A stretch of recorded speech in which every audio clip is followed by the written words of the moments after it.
aqui no estúdio aqui tem uma galera diagnosticada de TDAH, cara. E você Nos dias de hoje, quem não tiver TDAH, meu amigo, eu acho que essa pessoa é que tá doente. Eu acho. Com o mundo, o jeito que tá acelerado, é inevitável não ter. falou, cara, eu acho que é outra coisa.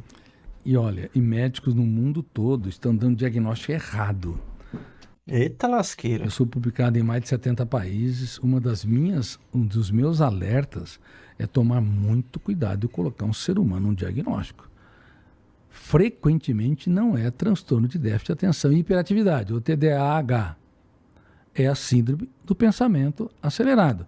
Uma criança de 7 anos de idade hoje tem mais informações que o imperador romano tinha no auge de Roma. Não é suportável. Isso acelera 4 fenômenos que são copilotos da mente humana. O primeiro fenômeno é o alto fluxo. Por exemplo, enquanto eu estou falando, você está me entendendo. E os espectadores também estão me entendendo. Não é o eu. Você, inclusive, está meneando a cabeça. Não é o eu que é o piloto. São os copilotos. O processo é inconsciente. Então, enquanto eu falo, detona o gatilho da memória, que é o primeiro copiloto, em nuvens, abrindo milhares de janelas, que são os arquivos mentais, também em nuvens. E então o segundo fenômeno são as janelas da memória. O terceiro fenômeno é a âncora da memória, ou âncora emocional. Como abre múltiplas janelas numa quantidade que não ocorria isso na história da humanidade, a não ser em tempo de escassez, de guerra, de grandes estresses. O que ocorre é que a âncora não se instala para gerar concentração numa determinada região, para que você se concentre, você assimile, você retenha e você dê respostas adequadas, num tempo adequado.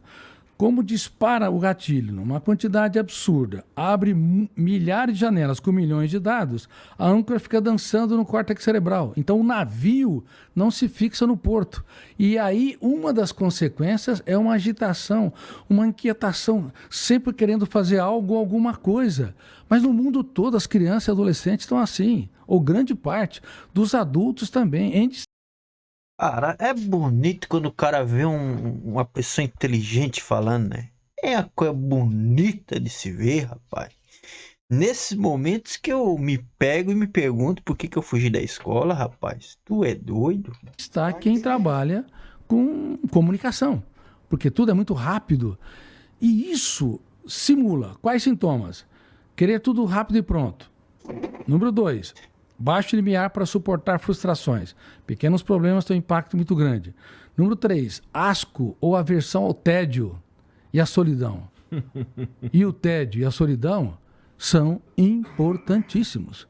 Elimine o tédio e a solidão, que você não tem um bilhete para velejar nas águas da emoção, se interiorizar. Outra coisa importante, dores musculares e dores de cabeça.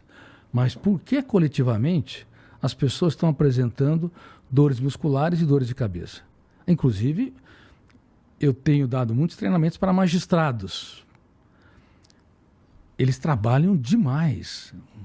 São personagens que têm uma responsabilidade grande e um trabalho mental muitas vezes exagerado.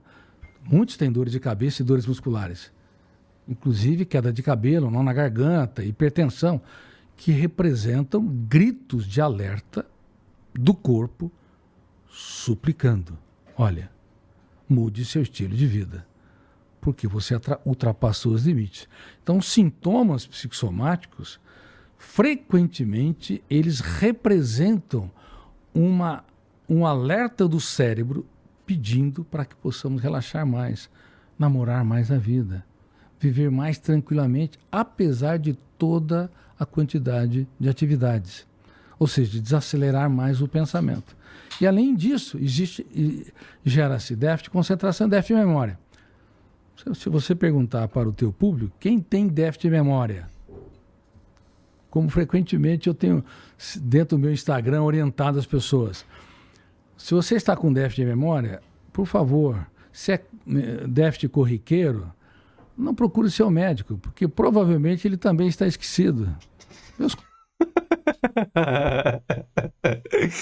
Não procure teu médico, que não é a solução, meu amigo. Não é o melhor caminho. Colegas médicos têm muita atividade e mente hiperacelerada, o cérebro bloqueia os campos da memória para que a pessoa pense menos e tenha mais qualidade de vida. É uma estratégia do cérebro.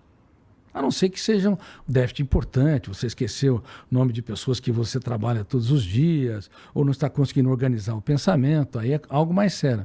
Mas o déficit corriqueiro é uma estratégia do cérebro para aliviar uma mente ansiosa, hiperpensante, ou seja, uma mente que tem a síndrome do pensamento acelerado, mas que não é hiperatividade ou transtorno de déficit de atenção e hiperatividade.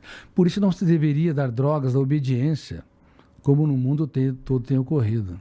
Por isso que os índices de hiperatividade nos Estados Unidos estão errados. 20% das crianças e adolescentes com diagnóstico de hiperatividade.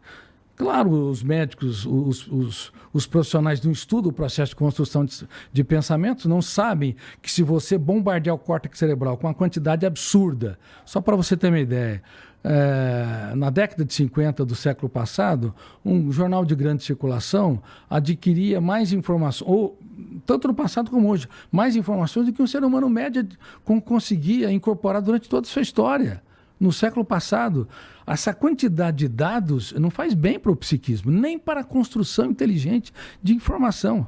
Einstein tinha menos dados no córtex cerebral do que grande parte dos bons engenheiros e físicos. Mas como é que ele produziu a sua teoria da relatividade? Não é pela quantidade de dados, mas pela organização dos dados. Então, na minha teoria, que estudou e tem estudado o processo de construção de pensamento, o processo de formação do eu, o programa de gestão da emoção, os papéis consciente e inconsciente da memória e o processo de formação de pensadores, eu entrei nessa área, como homens e mulheres brilharam na sua intelectualidade. O que os fizeram, entre aspas, gênios, não é uma capacidade notável de armazenamento.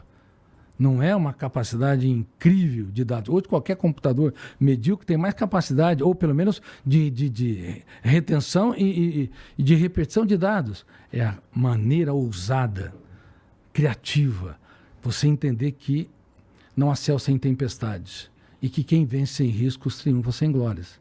Você só teve sucesso. Caralho, que frase bonita, hein? Rapaz, gostei dessa frase aí. Vou copiar e vou postar lá no Instagram e dizer que foi eu que fiz. Porque, sem perceber, você usou essas variáveis.